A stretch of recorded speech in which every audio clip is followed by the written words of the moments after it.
Selamat hari Minggu, saudaraku yang kekasih dalam Tuhan Yesus Kristus. Selamat merayakan Hari Raya Pentakosta. Hari di mana Allah menghadirkan gereja ke tengah-tengah dunia ini dalam rangka melanjutkan karya keselamatan Allah bagi dunia yang ada. Berbarengan dengan itu pula saudara-saudara, dalam ibadah ini pun kita akan merayakan dan mengambil bagian dalam pesta perjamuan Asa yang kudus. Oleh karena itu saudara-saudaraku yang Tuhan Yesus kasihi, mari kita tunduk kepala. Kita memohonkan Roh Kudus menuntun kita dalam ibadah ini dengan membaca dan memahami firman Tuhan sebagai penuntun kita. Kita berdoa. Bapa yang Maha Kudus, sekalipun pandemi COVID-19 ini belum berakhir, sekalipun kami masih beribadah dari rumah kami masing-masing, namun kami yakin janji Tuhan, di mana 2 atau 3 orang berhimpun di dalam nama-Mu, di situ Tuhan hadir. Maka dengan kerendahan hati kami datang kepada Bapa sambil mohon, isilah hati dan pikiran kami dengan kuasa Roh Tuhan yang kudus, supaya firman Tuhan yang akan kami baca dan dengarkan ini mampu menginspirasi kami untuk tidak hanya mendengar dan memahaminya, melainkan juga mewujud nyatakannya dalam kehidupan beriman kami dari hari ke hari. Amin. Bapak Ibu Saudara yang Tuhan Yesus kasihi, bacaan kita hari ini terambil dari Alkitab Perjanjian Baru. Kitab Kisah Para Rasul pasal yang pertama pada ayat, pasal yang kedua pada ayatnya yang pertama hingga ayat yang ke-13 yang demikian bunyinya. Ketika tiba hari Pentakosta, semua orang percaya berkumpul di suatu tempat. Tiba-tiba turunlah dari langit suatu bunyi seperti tiupan angin keras yang memenuhi seluruh rumah di mana mereka duduk. Dan tampaklah kepada mereka lidah-lidah seperti nyala api yang bertebaran dan hinggap pada mereka masing-masing. Maka penuhlah mereka dengan Roh Kudus, lalu mereka mulai berkata-kata dalam bahasa-bahasa lain, seperti yang diberikan oleh Roh itu kepada mereka untuk mengatakannya. Waktu itu di Yerusalem diam orang-orang Yahudi yang saleh dari segala bangsa di bawah kolong langit. Ketika turun bunyi itu, berkerumunlah orang banyak. Mereka bingung karena mereka masing-masing mendengar rasul-rasul itu berkata dalam bahasa mereka sendiri. Mereka semua tercengang-cengang dan heran, lalu berkata, bukankah mereka semua yang berkata-kata itu orang Galilea? Bagaimana mungkin kita masing-masing mendengar mereka berkata-kata dalam bahasa kita sendiri, yaitu bahasa yang kita pakai di negeri asal kita?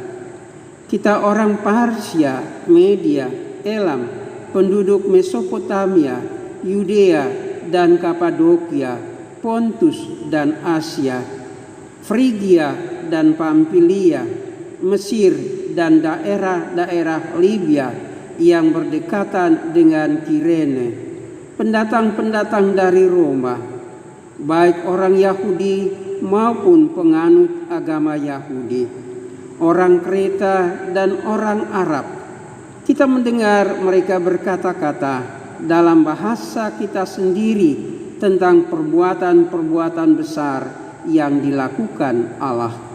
Mereka semuanya tercengang-cengang dan sangat termangu-mangu sambil berkata seorang kepada yang lain, apakah artinya ini? Tetapi orang lain menyindir, mereka sedang mabuk oleh air anggur manis. Demikianlah Bapak Ibu Saudara sekalian bacaan kita di hari ini. Terpujilah Tuhan Yesus Kristus. Haleluya.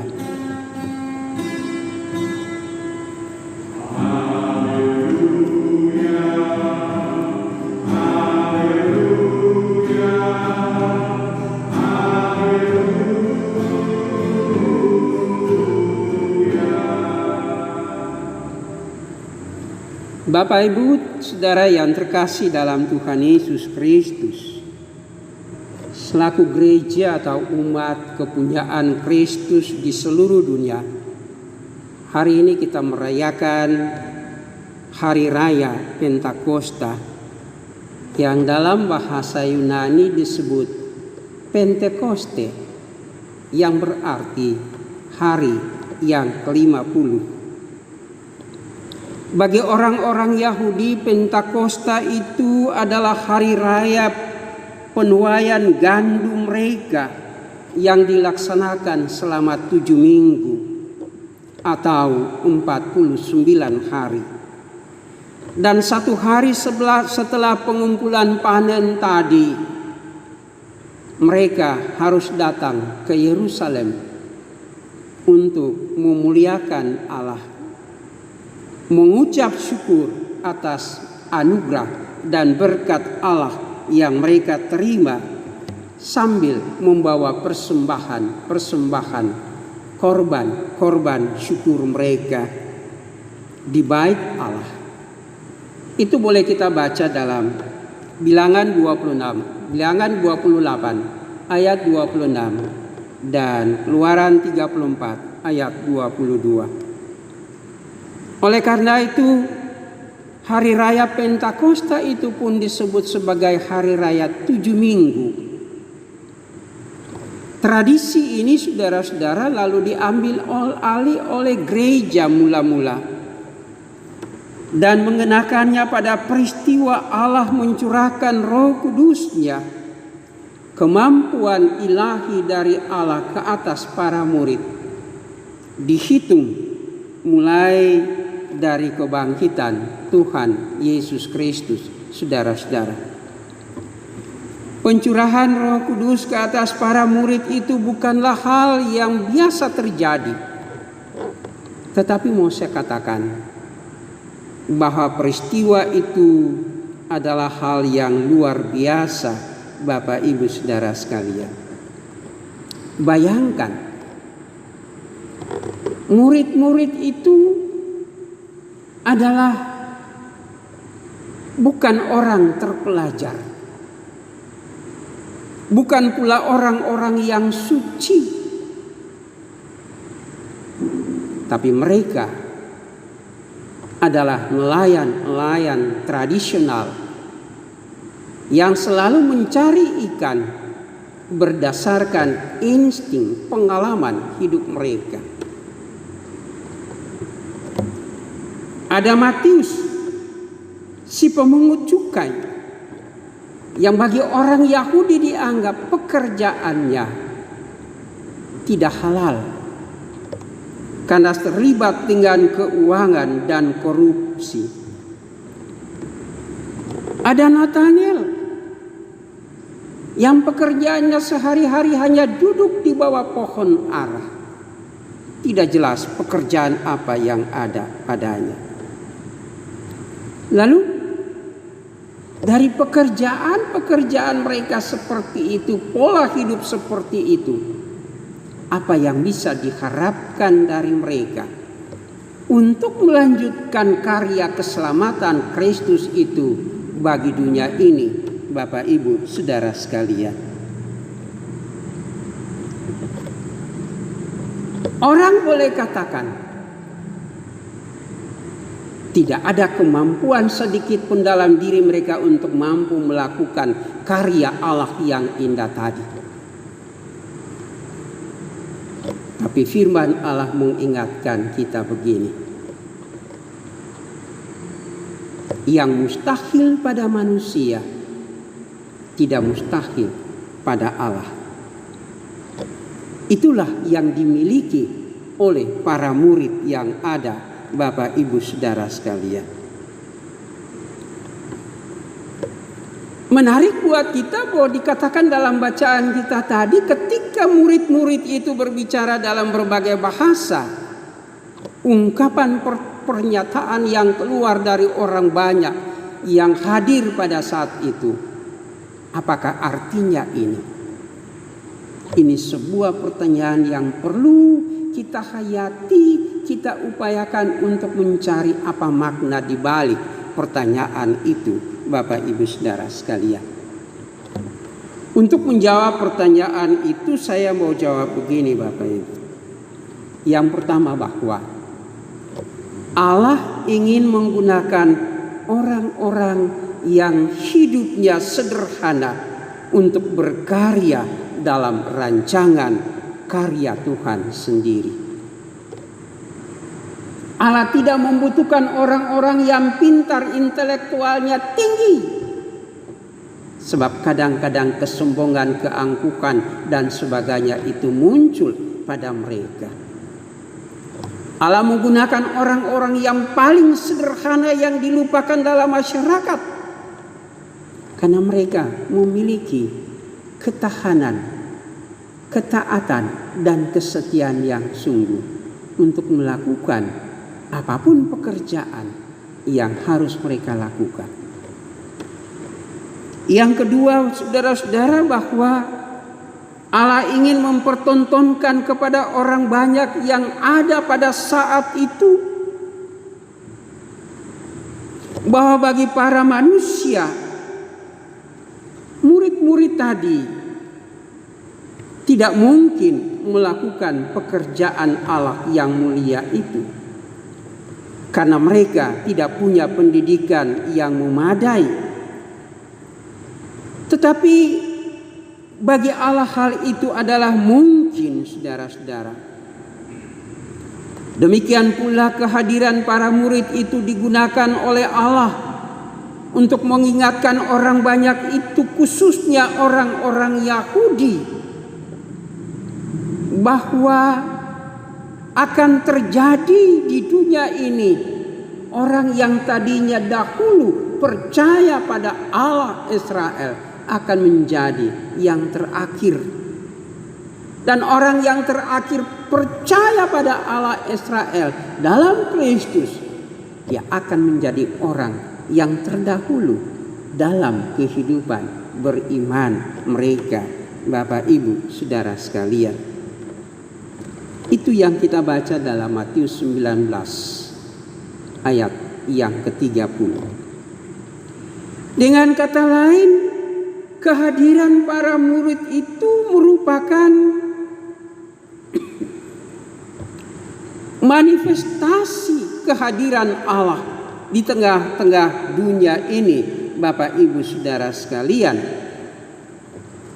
untuk memperlihatkan dan menyampaikan bagi umat yang ada pada saat itu, orang-orang banyak yang ada pada saat itu di Yerusalem, bahwa Kristus itulah Tuhan dan Juru Selamat dunia. Itulah makna dari Pentakosta ini, saudara-saudara. Karena itu kepada para murid Allah memberikan tiga tanda dalam peristiwa Pentakosta itu. Yang pertama, angin. Angin merupakan simbol atau lambang ada kuasa ilahi Allah untuk menopang para murid ketika mereka akan menghadapi berbagai tantangan dan cobaan dikala mereka memberitakan Injil, Bapak Ibu Saudara sekalian.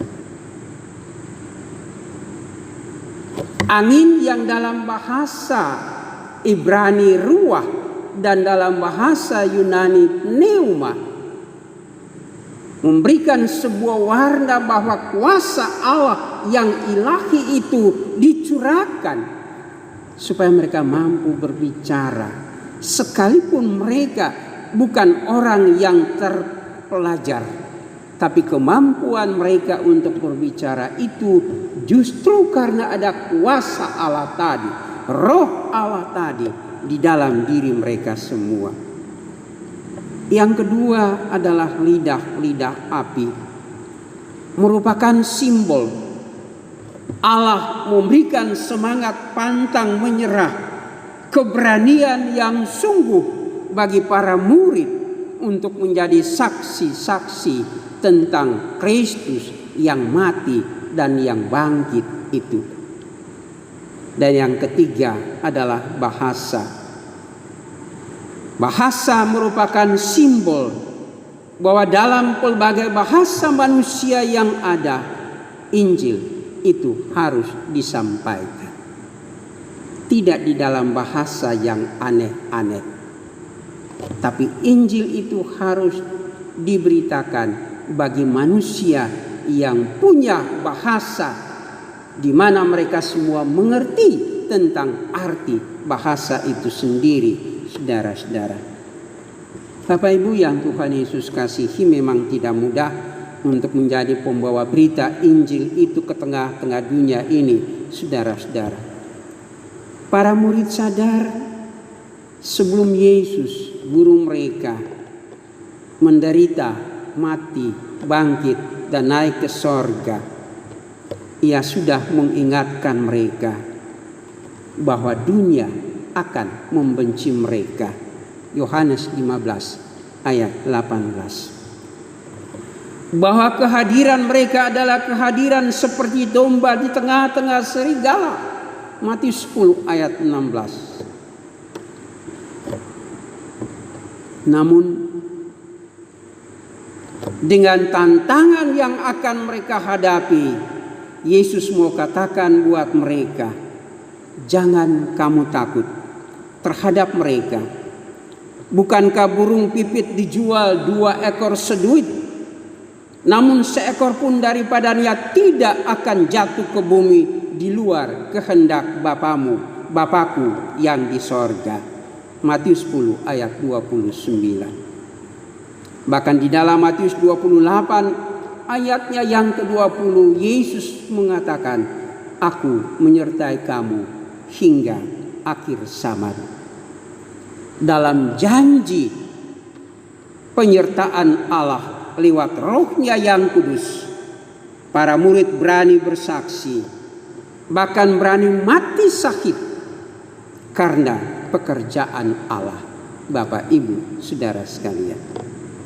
Nah, sebagai gereja, masa kini kita juga dihadirkan ke tengah-tengah dunia, di mana kita semua menghadapi dunia yang penuh dengan konflik, penuh dengan penderitaan, kemiskinan, penuh dengan penyakit-penyakit yang menakutkan. Gereja yang dihadirkan ke tengah-tengah dunia ini pun penuh dengan perbedaan,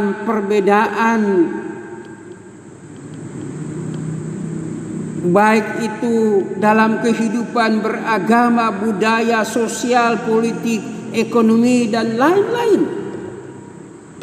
Dan dalam dunia seperti itulah, saudara-saudara, gereja, saudara dan saya dituntut untuk menghadirkan berita sukacita dari Allah tentang Kristus kepada semua orang, agar dunia ini dibangun memiliki pandangan yang luas, memiliki Kristus selaku Tuhan dan penyelamat hidup mereka melalui sikap dan kata kita semua.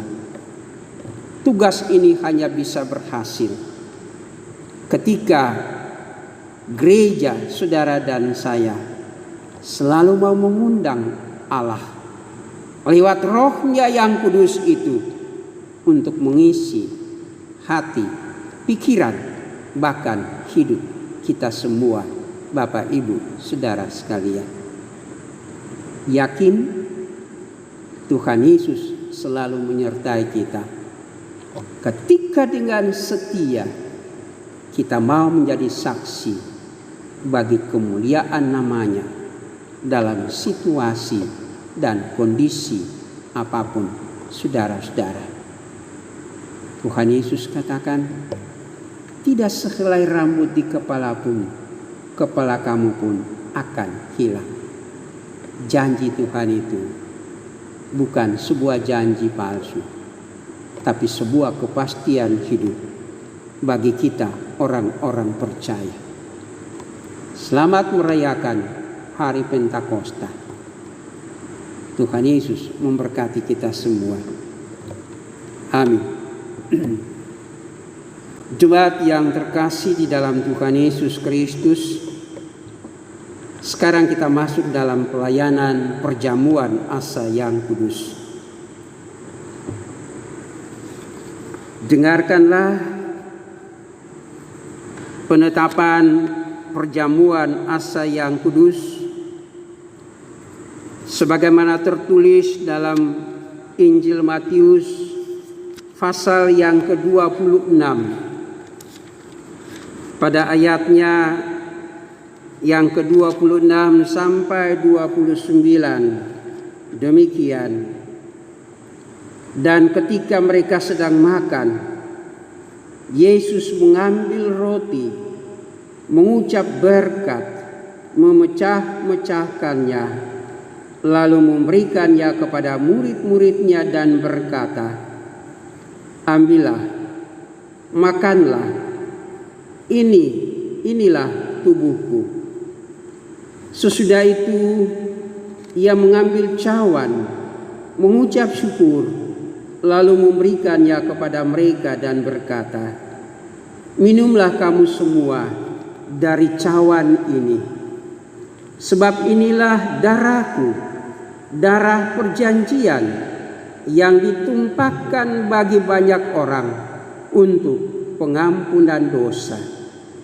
Akan tetapi aku berkata kepadamu, mulai dari sekarang aku tidak akan minum lagi hasil pokok anggur ini sampai pada hari aku meminumnya, yaitu yang baru, bersama-sama dengan kamu dalam kerajaan Bapa-Ku." Saudara-saudara, supaya kita dipelihara dengan roti surgawi, yakni Yesus Kristus, maka janganlah hati dan pikiran kita melekat pada roti dan anggur yang kelihatan ini, tetapi marilah kita menerimanya dengan iman yang tertuju kepada Yesus Kristus, Tuhan dan Juru Selamat kita.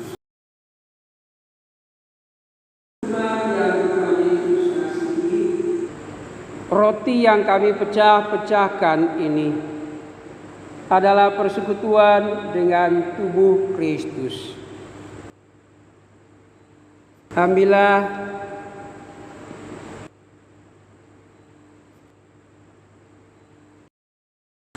makanlah kamu daripadanya, ingatlah dan percayalah bahwa tubuh Kristus telah dikorbankan demi keselamatan hidup kita semua.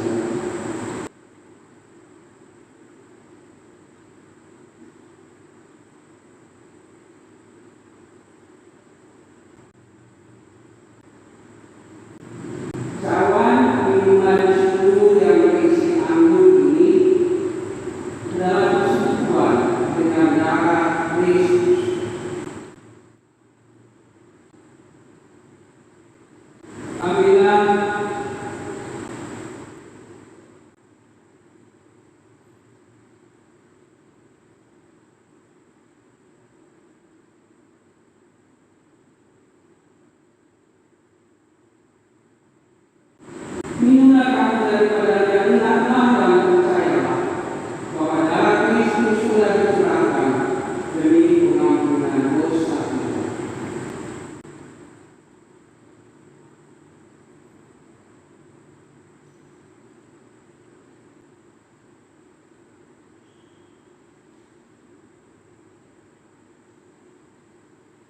Jemaat yang Tuhan Yesus kasihi, kita akan membaca satu ayat dari pertama Yohanes pada pasalnya yang keempat, pada ayatnya yang ke-7.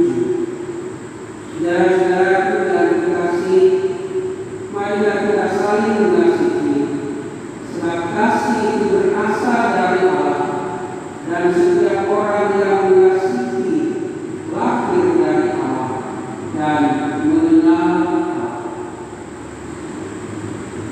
Damai sejahtera Allah kiranya menyertai saudara-saudara sekalian.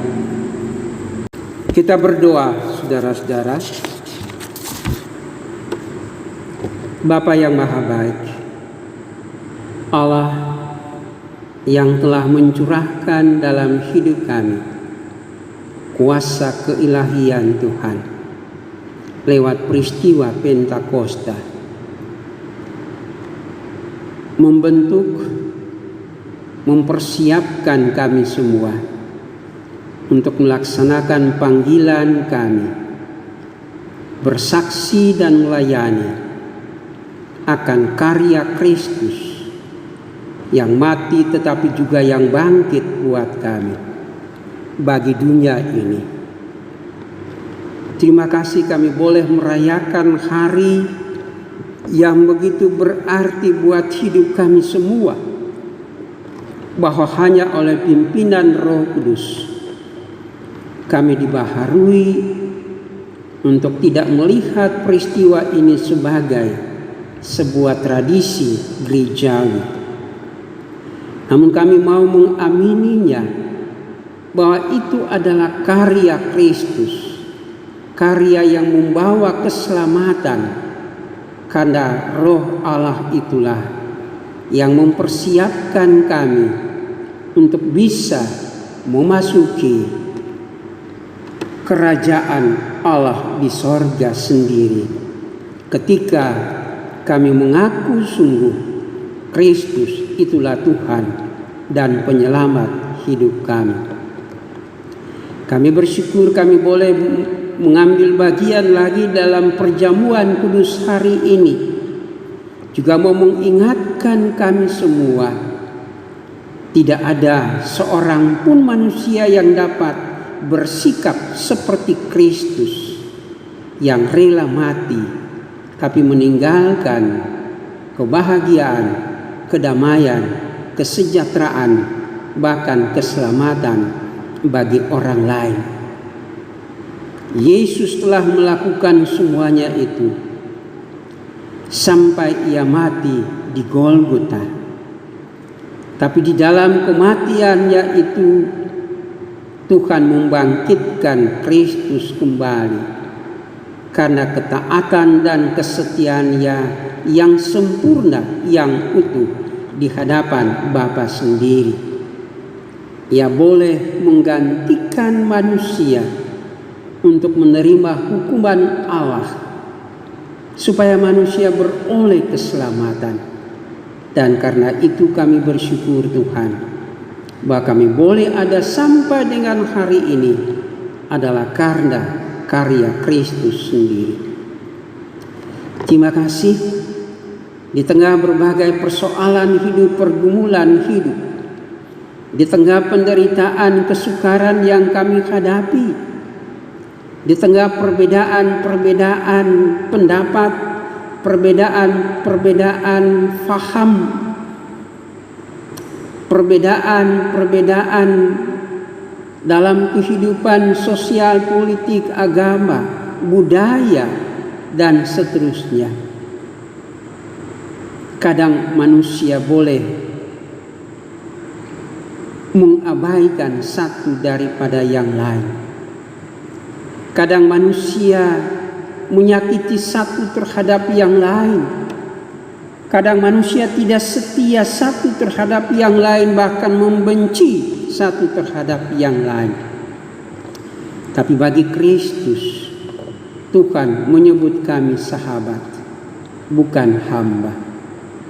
Sahabat berarti orang yang dekat dengan Allah, orang yang selalu dikasihi Allah. Dan karena itu topanglah kami Tuhan. Dalam keyakinan seperti itu, kami mampu menghadapi pergumulan hidup kami, seberat apapun itu juga dalam hidup ini, hanya dalam iman, hanya dalam ketaatan dan kesetiaan, hanya dalam pengharapan yang kokoh di dalam kasih Kristus sendiri. Ada begitu banyak persoalan, pergumulan yang dihadapi oleh umatmu dari rumah tangga ke rumah tangga mereka, menyangkut persoalan nafkah kehidupan rumah tangga, menyangkut pendidikan anak-anak, menyangkut persoalan-persoalan lain yang dihadapi, khususnya pandemi COVID-19 yang belum berakhir. Iman kami kadang-kadang goyah, tapi Roh Kudus itu selalu ada.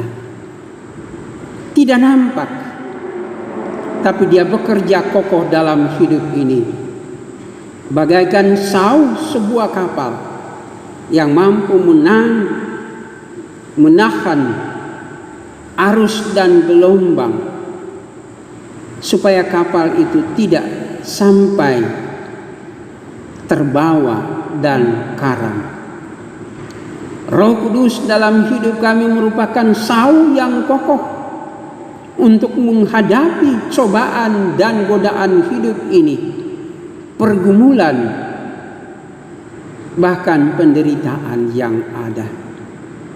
Ada begitu banyak ketakutan yang kami hadapi, tapi Kristus, kami percaya, akan mengangkat semuanya itu dari hidup kami, sebab janji Tuhan itu pasti.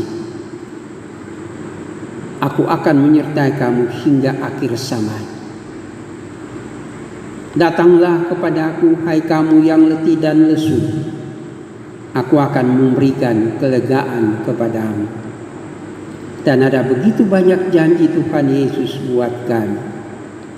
Kami percaya, kami aminkan itu di dalam hidup kami. Terima kasih Bapa. Buatlah kami tidak menjadi takut menghadapi varian-varian yang timbul dari COVID-19 ini, yang menurut banyak orang di seluruh dunia, bahkan itulah yang lebih mematikan banyak orang. Terima kasih atas karya-karya pemerintah yang memberikan arahan, bimbingan buat masyarakat yang ada. Sekalipun kami sadar ketika selesai, saudara-saudara kami umat muslim merayakan hari raya Idul Fitri mereka, ada begitu banyak orang yang terkena COVID-19 yang positif terjangkit. Tapi kiranya bagi anak-anak milik Tuhan, Tuhan jauhkan itu dari kami semua.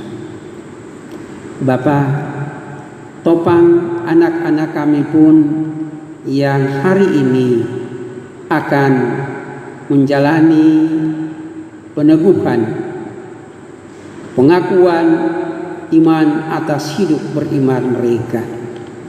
Ke-14 anak kami ini kami topang di hadapan Tuhan.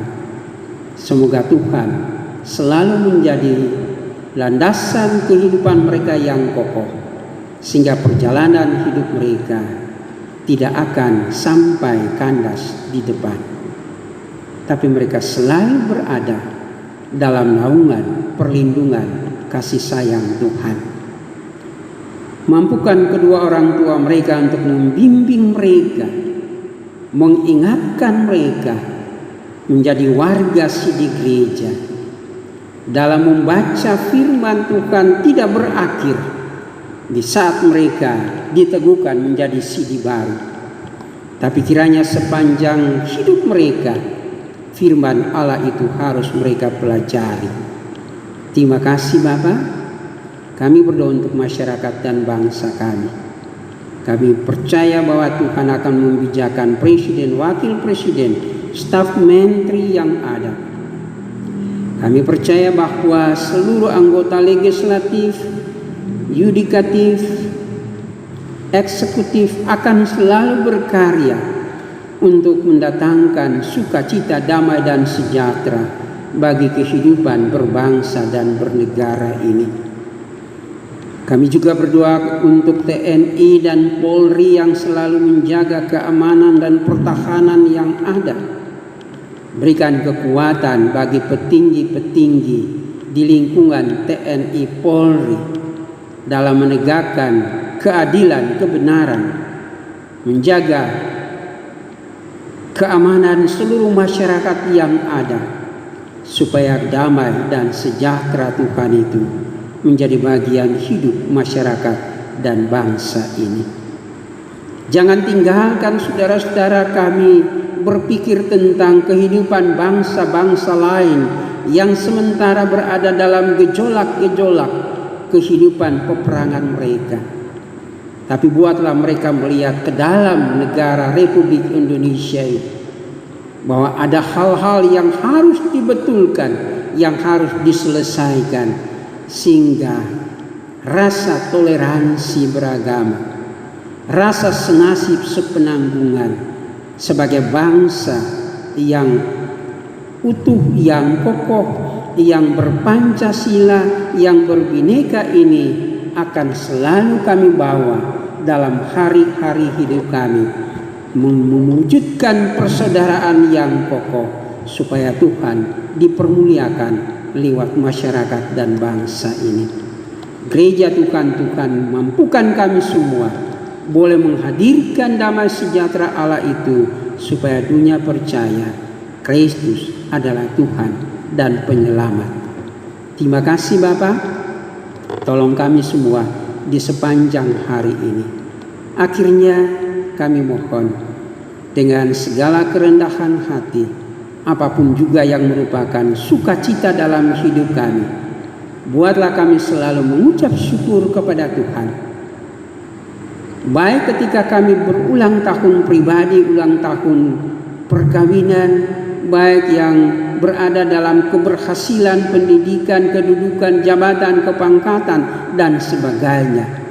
Kiranya lewat peristiwa-peristiwa seperti itu, kami semakin dekat dengan Tuhan, mengatakan kepada Bapa, terima kasih Tuhan, Engkau layak, kami layak menerima apa yang terbaik dari kasih karunia Tuhan.